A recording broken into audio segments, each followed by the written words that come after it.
Have you been wondering if you're ready to get started as a freelancer? Maybe you just want to dip your toes in, get your feet wet a little, start as a side hustle. Or maybe you're ready to quit your job and go full time. What if I told you that the best way to get started freelancing is to start before you're ready? Now, there are 3 keys to getting started and being successful as a freelancer. The first one is to prioritize progress over planning. You might have heard that expression before. A good plan executed today is better than a perfect plan executed next week. I like to think about the scripture in Ecclesiastes chapter 11. It says, whoever looks at the wind will never plant seed, and whoever watches the clouds will never harvest. What I get from that scripture is that there's really never a perfect time.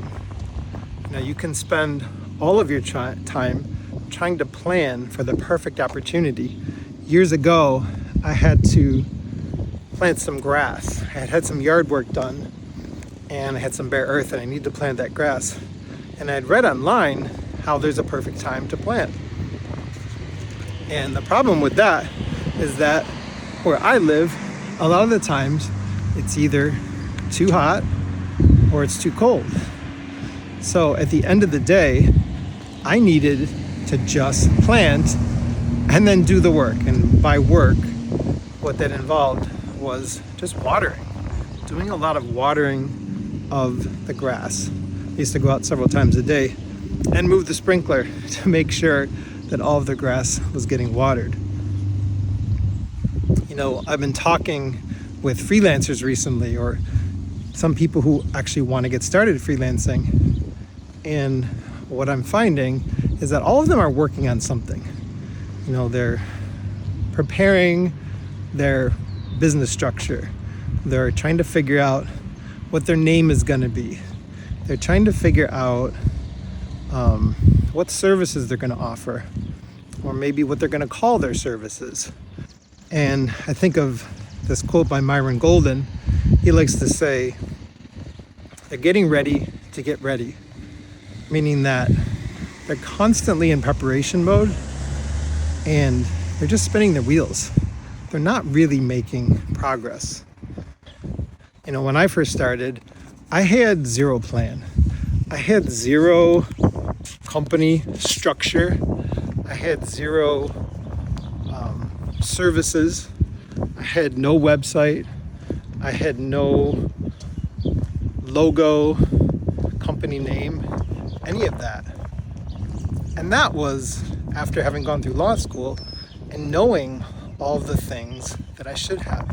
The legal structure, the protection, corporate protection, all the things that hedge against risk. But I didn't do any of those things. I just started. The one thing I did have through all of that was I had a strong why. And that's the second thing. What is your why? What's the reason you want to become a freelancer? A lot of people will say you need to have an enemy. You need to have something that you just rail against, something that's going to give you purpose. And a lot of people, when it comes to freelancing, a lot of people would say the enemy is having a job. Job is the enemy. You got to have freedom. You want to be a freelancer so you can have total freedom of schedule. I don't believe a job is the enemy. I had a couple jobs before I started freelancing, and both of them taught me valuable things. I think for a lot of people, having a job can be a great thing. I don't believe a job is the enemy. What I believe is the enemy is misery. Being miserable in what you're doing. When I was in law school, I spent a lot of time in class, but I also spent time working, clerking in a law firm. And I remember those days where I was sitting there in the law library doing research for one of the attorneys, and every hour I kept looking up at the clock, wishing that it were the end of the day, wishing that the day were over. I was sitting outside during my lunch break on the picnic table, just wishing I wouldn't have to go back inside, wishing I could do anything else but go back into that law library and keep doing legal research. There's another scripture I think about. It's in Ecclesiastes chapter 2. And what Solomon says, Solomon is the writer of Ecclesiastes, he says that there's nothing better than to enjoy your food and to enjoy the work you do. And I believe there's a lot of wisdom in that, because what Solomon realized is that's our lot in life. For 99.99% of us, our lot in life is to work, is to work for a living, to earn our livelihood by, spending our days, at least 5 days a week, working. Another thing I get from that scripture is, just like having a good meal leaves you feeling satisfied, your work should also leave you feeling satisfied. And the rest of that scripture goes on to say that this is really from God. I believe it is God's plan for our lives to be doing work, doing something that brings us fulfillment. It doesn't have to be just work, but because we're going to spend so many hours of our life working, I believe it's important to find that. If you turn over to the next chapter in Ecclesiastes, it actually says having work that you find fulfillment in is a gift from God. So I think it's important, I believe it's important to find fulfillment in your work. Think about what lights you up. Well, I think one of the best ways to do this is to think back to when you were a kid. Think about those things that you used to do just for fun. Like when you didn't have any responsibilities, obviously you were too young to work.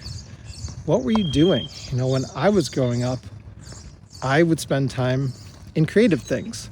I like to write. I like to draw. My brother and I like to make, if you've ever seen those little balsa wood airplanes, you can usually get them in the store.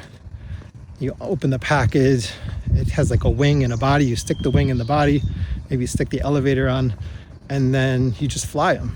Well, we used to make our own, and I loved airplanes growing up, so we both got very involved in making more sophisticated, little balsa wood model airplanes. And it was a lot of fun, but I did that because I loved to do it. I also really loved sports. I loved the challenge. I loved the competition. It was something that I could genuinely put my whole heart into. So that's another thing that's really important, is to be able to find something that you can put your whole heart into. And I think of that scripture in Colossians chapter 3. In Colossians chapter 3, where it says, whatever you do, work at it with your whole heart, because you're actually serving God. You're serving Jesus in what you do. And the third thing, don't come up with an offer. Alex Hormozy would say, you need to come up with an irresistible offer. But what I would say is, don't you come up with the irresistible offer. Let your ideal client come up with the irresistible offer. I love dark chocolate. It's one of my favorite things to eat on earth.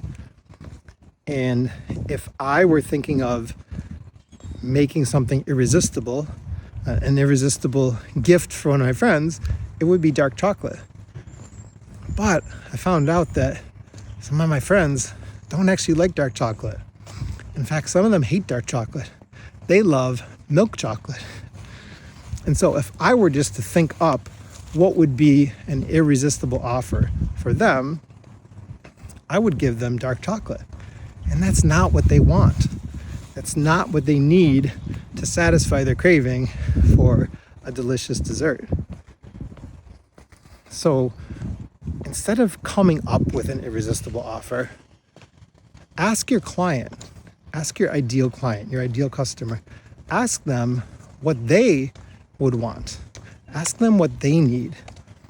That's the key to being successful, especially as a high value freelancer, is to find out what your client truly needs.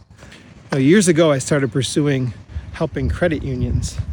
And what I did was I reached out to about a dozen credit unions. And I was able to talk to 7 CEOs of credit unions and ask them what their biggest challenges were or what their top 3 challenges were. And I learned so much through that I never would have known. I even sat for a while on the board of a credit union. And through all of that, I learned what the true needs of credit unions were. So to sum it up, if you're looking to get started as a freelancer, there are 3 important keys. Prioritize progress over planning. Make sure that you're actually doing something to move forward and you're not just stuck in the planning phase. Next, make sure you know what your why is, why you're pursuing freelancing. And then the third, don't come up with an offer. Allow your potential clients to tell you what they need, to tell you what they're looking for in their business. Hey, if you made it this far in the video, you're a real one. I appreciate it. Click the link in the description and fill out the form. Send me what your biggest challenges are. I would love to connect. And I'll get that, I'll respond to you, and we can jump on a call. See if there might be an opportunity to help you or to work together. Anyways, appreciate you. Thank you so much for watching, and I'll see you in the next video.